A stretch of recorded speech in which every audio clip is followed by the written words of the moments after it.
I have seen a lot in my 43 years on the bench. I have watched people lie to my face, cry crocodile tears, and try every trick in the book to escape justice. But I have never in all my decades wearing this robe had someone point a loaded weapon at me in my own courtroom until the morning of February 8th, 2026, at exactly 9:47 a.m., when Police Chief Richard Vandermeer walked into my Los Angeles courtroom and made the biggest mistake of his entire life. You think you've heard wild courtroom stories before? Trust me, you haven't seen anything yet. Hit that subscribe button right now, because what I'm about to tell you is going to change the way you think about power, authority, and what happens when someone believes they're completely untouchable. This story went so viral that it made international news in 73 countries. Let me take you back to how this whole thing started.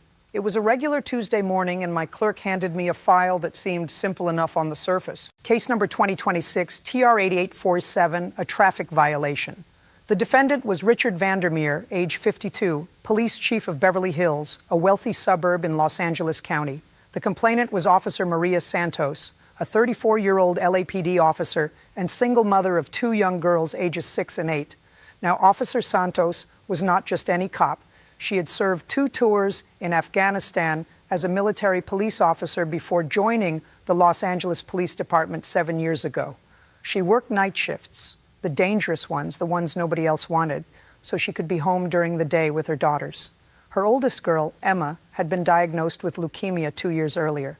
Maria was drowning in medical bills, working overtime whenever she could get it, and she never complained, not once. Her fellow officers told me she was the kind of person who would give you her last dollar if you needed it more than she did. On January 22nd, 2026, at approximately 11:34 p.m., Officer Santos was working her regular patrol on Interstate 405 when she clocked a black Cadillac Escalade going 97 miles per hour in a 65 zone. She activated her lights and initiated a traffic stop near the Sunset Boulevard exit. The Escalade didn't pull over right away. It kept driving for another 1.5 miles before finally stopping on the shoulder. When Maria approached the vehicle, she immediately recognized the driver, Police Chief Richard Vandermeer. He was wearing a custom-tailored Tom Ford suit that probably cost more than Maria made in 2 months. His wrist had a Patek Philippe watch worth at least $80,000. The Escalade he was driving had custom trim and modifications that pushed its value well over $95,000. Maria was respectful, professional. She said good evening and asked for his license and registration, and this is where things started to go wrong. Vandermeer looked at her badge, looked at her face, and said something I cannot even fully repeat here.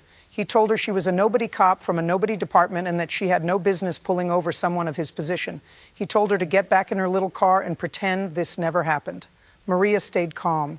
She explained that she clocked him at 97 miles per hour and that she needed to see his documentation. Vandermeer laughed, actually laughed in her face. Then he said something that made my blood boil when I read it in the report.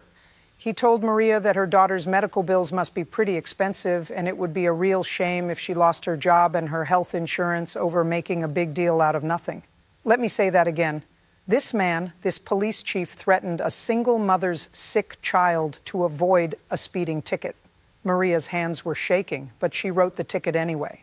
She cited him for excessive speed, failure to yield to emergency vehicle, and reckless driving. Vandermeer snatched the ticket from her hand, tore it in half right in front of her, threw the pieces out his window onto the highway, and drove away. Maria collected the torn pieces, documented everything in her report, and filed it with her supervisor the next morning. 2 days later, Maria's captain called her into his office. Someone from Beverly Hills had called, someone with connections. There was pressure, subtle but real, to make the ticket disappear. But Maria's captain, Captain Robert Chen, was old school. He'd been on the force for 28 years, and he didn't bend for anyone.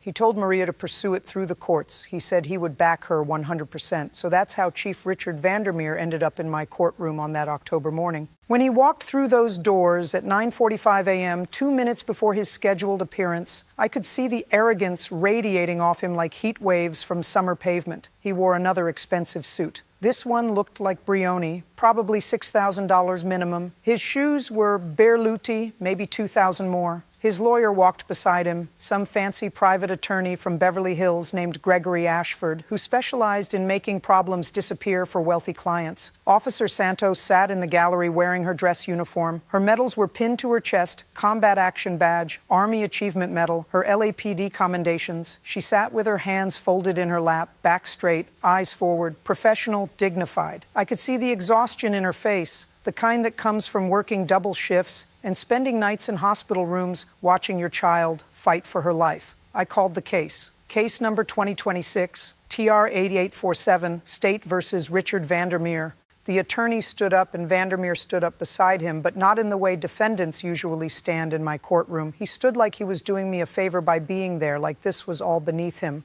I asked Officer Santos to present her testimony. She stood, walked to the witness area, and described everything exactly as it happened. She was clear, detailed, and credible. She provided the radar gun calibration records, the dash cam footage, everything documented perfectly. When she described Vandermeer's threat about her daughter, her voice cracked just slightly, just for a second, but she composed herself and continued. Now, I've been doing this long enough to know when someone is telling the truth. And Maria Santos was telling the absolute truth, every word of it. Then it was Vandermeer's turn to speak. His attorney tried to do the talking, but Vandermeer waved him off. He actually waved his own lawyer off like he was swatting a fly. And then he addressed me directly, and what came out of his mouth was something I will never forget. He said the radar gun must have been wrong. He said he was only going slightly above the speed limit, and that Officer Santos must have misread the equipment because she was probably distracted thinking about her personal problems. He said this with a smirk, an actual smirk on his face, while a mother sat there thinking about her daughter's cancer treatments. But here's where it gets interesting. Are you still watching? Drop a comment right now and tell me what you would do if you were in my position. Would you stay calm? Would you throw the book at him? Let me know, because what happened next will test everything you think you know about keeping your cool under pressure. I looked at Vandermeer and I asked him a simple question. I asked if he threatened Officer Santos regarding her employment and her daughter's health insurance. He didn't even hesitate. He said that he may have mentioned that making false accusations against a police chief could have professional consequences for her career. He said it like it was the most reasonable thing in the world, like threatening a woman's sick child was just normal business. His attorney's face went pale. Even this expensive Beverly Hills lawyer knew his client had just confessed to witness intimidation in open court. But Vandermeer didn't care. He kept going. He said that Officer Santos should be more careful about who she pulls over. He said that some people in law enforcement have more important things to do than deal with petty traffic stops. I felt my jaw tighten. I've been a judge for over 4 decades. My father was a judge before me. I learned from him that everyone, and I mean everyone, is equal in the eyes of the law. It doesn't matter if you're a janitor or a police chief. It doesn't matter if you drive a beat-up Honda or a custom Escalade. In my courtroom, you follow the same rules as everyone else, but I stayed calm. I asked to see the dash cam footage that Officer Santos had submitted. We played it on the courtroom screen, and let me tell you, that footage was even worse than the written report described. You could hear everything. Vandermeer's tone, his threats, the way he laughed when he tore up that ticket. You could see Maria's hands shaking as she tried to remain professional while this man mocked her and threatened her child. When the video ended, the courtroom was silent. Even Vandermeer's fancy attorney looked uncomfortable. But Vandermeer himself just sat there looking bored, checking his phone under the table like this was all a waste of his valuable time. I asked him if he had anything else to say. He stood up again, and this time his tone changed, got more aggressive. He said that he's been in law enforcement for 27 years. He said he's the chief of police in a department that serves one of the wealthiest communities in California. He said he knows the governor personally, plays golf with 2 state senators, has dinner with the mayor of Los Angeles twice a year. Then he looked directly at me and said something that crossed a line I didn't even know could be crossed. He said that I was a traffic court judge who spent my days dealing with small-time nonsense and that I should be realistic about who I was dealing with. He said, "People at his level don't answer to people at my level." Those were his exact words. People at his level don't answer to people at my level. The courtroom went dead silent. I saw Officer Santos close her eyes like she couldn't believe what she was hearing. I saw the court officers, my bailiffs, who I've worked with for years, tense up. Everyone knew something was about to happen, but nobody knew what. I took a breath. I looked at this man, this police chief, who thought he was untouchable, and I started to speak. I told him that in my courtroom, there are no levels. I told him that the badge he wears is supposed to mean something. It's supposed to mean service, protection, integrity, not threats against single mothers, not using your position to intimidate people who are just trying to do their jobs. And then, as if the universe decided to write the most dramatic script possible, something happened that nobody in that courtroom expected. My clerk received an urgent message and handed me a note. I read it, and I had to read it twice to make sure I understood correctly. The FBI had been investigating Chief Vandermeer for the past 8 months. Case number FBI 2026, CR 3342. They were looking into allegations of corruption, evidence tampering, and abuse of power, multiple complaints from officers in his own department. Federal investigators had been building a case, collecting evidence, and they were planning to arrest him within the next 2 weeks. But here's the kicker. When my clerk received that message, it came with an urgent addendum. FBI agents were on their way to my courtroom right now. They'd been monitoring the situation, and based on Vandermeer's statements today, combined with his threatening behavior toward Officer Santos, they had decided to move up their timeline. They were executing the arrest warrant immediately. I have to admit, in 43 years on the bench, I had never been in this situation before. I had a federal arrest warrant being executed in my courtroom in real time. But I'm not one to waste an opportunity for a teaching moment. If you're still with me, you're about to see something that millions of people have watched online. This is the moment that went viral. But before we get there, do me a favor and like this video if you believe that nobody, absolutely nobody, is above the law, no matter what badge they wear or how much money they have. Hit that like button and let's show everyone watching that real justice matters. I looked at Vandermeer and I said that before I issued my ruling on the traffic violations, there was some additional information that had come to my attention. He looked annoyed, like I was wasting more of his precious time. His lawyer looked nervous, like he sensed something was wrong, but didn't know what. I explained that the court had received information regarding pending federal charges. I said that FBI agents were en route and would be arriving momentarily. Vandermeer's face changed. The arrogance drained away, replaced by confusion, then fear, then anger. He stood up fast, his chair scraping loudly against the floor. He started yelling, actually yelling, in my courtroom. He said this was a setup, a witch hunt, that I had no authority to hold him for federal agents. His lawyer grabbed his arm, trying to get him to sit down and be quiet, but Vandermeer shoved him away. He started walking toward the exit, saying he was leaving and that if anyone tried to stop him, he would have their badges. My bailiff, Officer Marcus Thompson, a former Marine who had served with distinction for 15 years, stepped in front of the door. He's a big man, 6'4", and he blocked the exit with his body. He told Vandermeer calmly that he needed to remain in the courtroom, and that's when Richard Vandermeer made the decision that destroyed his entire life. He reached into his jacket, pulled out his service weapon, a Glock 19, and pointed it directly at me sitting on the bench. A loaded gun pointed at a judge in a courtroom full of people. Everything slowed down. I could hear someone in the gallery scream. I saw Officer Santos jump to her feet. I saw my bailiffs react instantly, drawing their own weapons. Officer Thompson had his gun out and aimed at Vandermeer in less than 2 seconds. But I didn't move. I sat there on that bench looking down the barrel of that gun, and I stayed absolutely still. My heart was pounding so hard I could hear it in my ears, but my hands didn't shake. My voice didn't waver. I looked Vandermeer right in the eyes, and I said one word, "Don't," for about 5 seconds, maybe less, maybe more. Time didn't exist. Vandermeer stood there with his gun pointed at me, his hand shaking, his face red with rage and panic. The bailiffs had him surrounded, their weapons drawn, everyone shouting commands. "Drop the weapon, put the gun down now, get on the ground." And then, like someone had cut his strings, Vandermeer's arm dropped. The gun fell from his hand and clattered onto the floor. Officer Thompson moved faster than I've ever seen anyone move. He had Vandermeer face down on the ground with his hands cuffed behind his back in less than 10 seconds. I counted from the moment that gun hit the floor to the moment those cuffs clicked shut. It took exactly 9 seconds, 45 seconds. That's how long it took from the moment Richard Vandermeer pulled that gun until he was under arrest. 45 seconds that felt like 45 hours. 45 seconds that ended a career, destroyed a reputation, and proved once and for all that nobody is above the law. The courtroom erupted in chaos. People were crying, shouting, trying to process what they'd just witnessed. Officer Santos had her hand over her mouth, tears streaming down her face. My clerk was on the phone with emergency services. The bailiffs had Vandermeer pinned to the ground while they waited for backup. And me? I just sat there on that bench, my hands flat on the desk in front of me, trying to keep my breathing steady. I've been threatened before.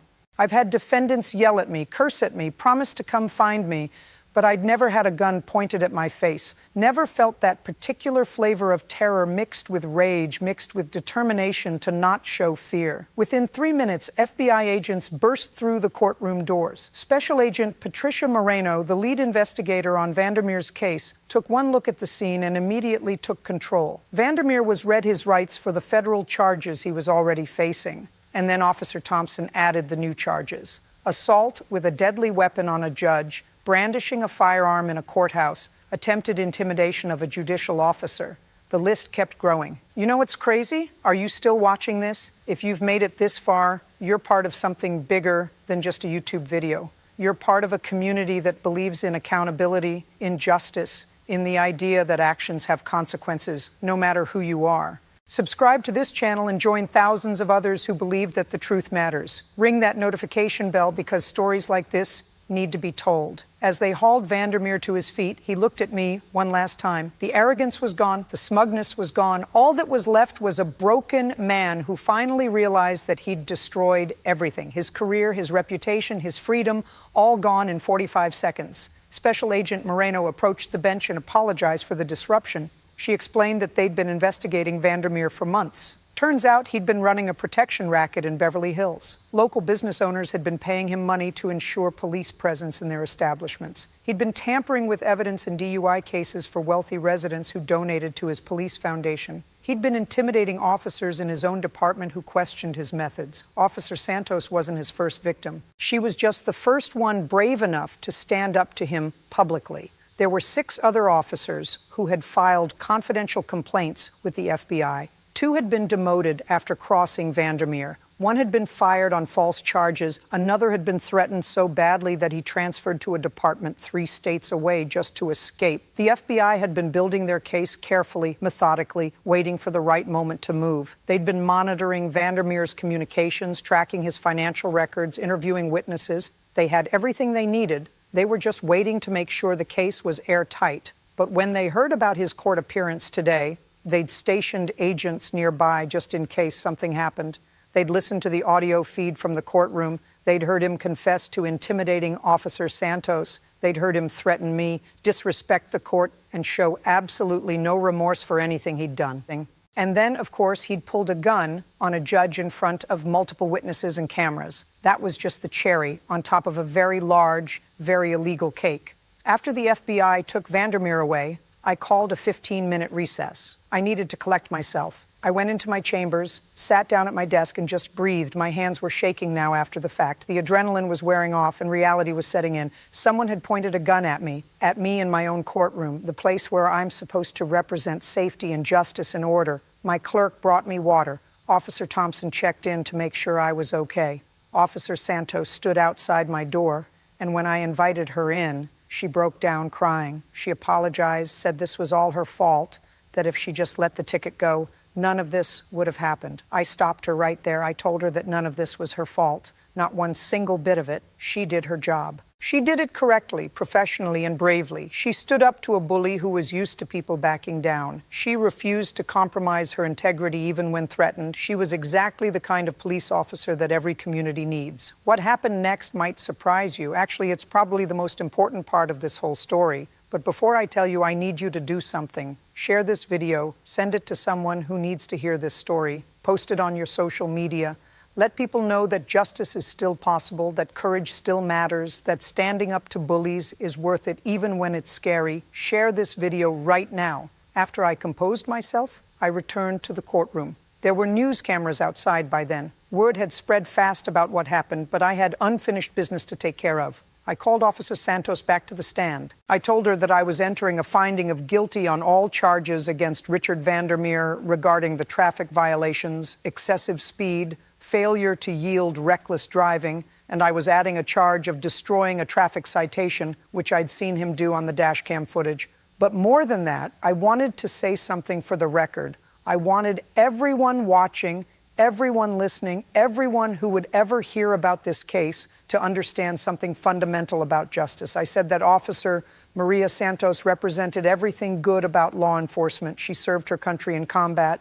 She served her community with distinction. She worked impossible hours to support her family while her daughter fought cancer. And when faced with corruption and intimidation from someone with more power and more money, she didn't blink. She did the right thing, even though it could have cost her everything. I said that Richard Vandermeer represented everything wrong with the abuse of power. He used his position not to serve, but to intimidate. He used his badge not to protect, but to threaten. He believed that his title made him special, that his connections made him untouchable, that his wealth put him above the rules that govern everyone else. And I said that what happened in this courtroom today proved something that I've believed my entire life. There are no special people in the eyes of justice. There are no untouchables. There is no amount of money, no political connection, no position of authority that places anyone above the law. The federal charges against Vandermeer were extensive: corruption, racketeering, evidence tampering, witness intimidation, abuse of power, and now assault on a judicial officer with a deadly weapon. When all was said and done, he was facing 37 separate federal charges, plus the state charges I just found him guilty of. His trial took place 6 months later. I followed it closely. The evidence was overwhelming. Former officers from his department testified. Business owners described the protection money they'd paid. Financial experts showed the money trail. And of course, there was the courtroom video of him pulling a gun on a judge. The jury deliberated for less than 4 hours. Guilty on all counts. Judge Patricia Morrison, the federal judge who handled his case, sentenced him to 18 years in federal prison. 18 years. He would be 70 years old before he was eligible for parole. His pension was revoked. His law enforcement certification was permanently stripped. He lost everything. And Officer Maria Santos, she received a commendation for bravery from the Los Angeles Police Department. The FBI gave her a civilian citation for her cooperation in their investigation. She was promoted to sergeant 6 months later, and the police union, along with several community organizations, raised over $200,000 to help with her daughter Emma's medical bills. Emma's doing better now. By the way, last I heard, she's been in remission for 8 months. She's back in school, playing soccer, being a regular kid, and her mom gets to come home after her shifts knowing that she did the right thing, that she stood up when it mattered, that she didn't let a bully win. I think about that day a lot. I think about those 45 seconds when everything hung in the balance. I think about what could have gone wrong. That gun could have gone off. People could have been hurt. The situation could have escalated into something tragic. But I also think about what went right. A good officer did her job despite threats. A court system backed her up. Federal investigators did their work patiently and thoroughly. And when a man with power tried to use violence to escape accountability, the system responded exactly as it should have. Here's what I've learned in my 43 years on the bench. Justice isn't automatic. It doesn't just happen because we have laws and courts and judges. Justice happens because people choose to make it happen. People like Officer Santos, who refused to be intimidated. People like the officers who testified against their own chief. People like the FBI agents who spent months building an airtight case. People like my bailiffs who risk their lives to protect others. Justice is a choice. Every single day, in every situation, we choose whether to stand up for what's right or to look the other way because it's easier or safer or more convenient. We choose whether to hold people accountable or to make excuses for them because of their position or their wealth or their connections. And here's the thing that I want everyone watching this to understand. You might not be a judge or a police officer or an FBI agent. You might never find yourself in a dramatic courtroom showdown, but you will face moments in your life where you have to choose between what's easy and what's right. You will encounter bullies who think they're untouchable. You will see injustice and have to decide whether to speak up or stay silent. In those moments, remember Officer Maria Santos. Remember that she was tired, scared, financially struggling, and facing threats against her sick child. And she did the right thing anyway. She didn't back down. She didn't compromise. She stood firm. That's the lesson here. Not the dramatic arrest, or the viral video, or the satisfying ending where the bad guy goes to prison. The lesson is that ordinary people have extraordinary power when they refuse to accept that some people are above the rules. My father used to tell me something when I was young. He'd say that the courtroom is the last place where everyone is truly equal. In the rest of the world, money and power and connections can buy you advantages. But in a courtroom, when you stand before justice, none of that matters. It's just you, the law, and the truth. I've spent my career trying to live up to that ideal, trying to make sure that everyone who walks through my courtroom doors, whether they're rich or poor, powerful or powerless, gets treated with the same fairness and dignity. It's not always easy. There's pressure from all sides, subtle and not so subtle, to make exceptions for certain people. But cases like this remind me why I can't do that, why I won't do that. Because the moment we start believing that some people deserve special treatment, the moment we accept that wealth or position places someone above accountability, we lose everything that makes justice meaningful. Richard Vandermeer thought he was special. He thought his badge was a shield instead of a responsibility. He thought his connections would protect him. He thought he could threaten and intimidate his way out of consequences. And for a while, it probably worked. People probably did back down. Tickets probably did disappear. Complaints probably did get buried until he met someone who wouldn't back down, someone who believed in her duty more than she feared his threats, someone who trusted that the system, for all its flaws, would eventually work the way it's supposed to. Thank you for watching this story all the way to the end. If you believe in real justice, if you believe that courage and integrity still matter, then I want you to do 3 things. First, subscribe to this channel so you never miss another story like this. Second, leave a comment telling me about a time when you saw someone stand up for what's right despite the cost. And third, watch the next video that's about to pop up on your screen, because I've got another story about justice that will restore your faith in humanity. It's about a homeless veteran who was disrespected in my courtroom, and what I did about it will shock you. Thank you for being here. Thank you for caring about these stories, and thank you for believing that we can build a world where justice isn't just a word, but a reality for everyone.